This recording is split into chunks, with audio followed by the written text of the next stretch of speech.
I have a bluestone patio with 3/4 inch wide paver joints, and weeds are inevitable. And the best way that I've found to eliminate weeds is to use polymeric sand. Now, preventing weed growth in your patio with polymeric sand is actually considered best practice by many landscape architects and designers and masons. Polymeric sand has 4 major features that make it the best use for paver joints. First of all, it reduces weed growth, and we just discussed that. It resists joint washout, which is huge.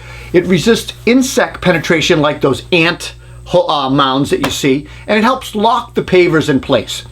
Polymeric sand is more expensive, but it is designed to harden and stay in place for a long, long time. Once it's hard, it locks those pavers in place and really does, keep the patio tight and prevent washing out. Best used in locations such as driveways and patio pavers and bluestone pavers, walkways, basically any area that has a paver or joint setup with grout lines or joints. So before using it, you need to clean out the weeds. Let's talk about that. You want to clean those spaces out between the patio stones, and they got to be weed free. I recommend just, using the pressure washer to clean the patio and also to just clean out the joints at the same time. Protect your eyes, just wash those joints right out. If you don't have access to a pressure washer, you can use a garden hose with a sweeper nozzle and a broom. The whole idea behind this is to clean the patio stones and then add the fresh looking grout line, and almost like a remodel to your patio. Before you completely replace all of your paver joints with polymeric sand, it's a good idea to do maintenance to level any uneven stones, fix or replace any broken ones, stuff like that. This is the time to do that.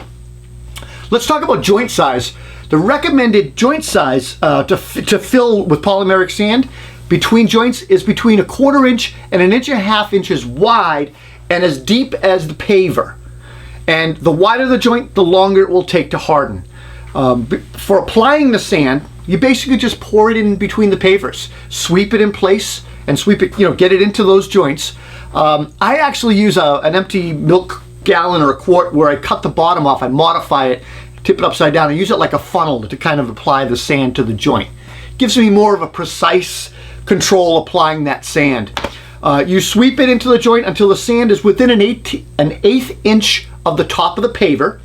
And you don't want the sand to be even with the top of the paver, especially, if the paver has a bevel or a beveled edge or something like that.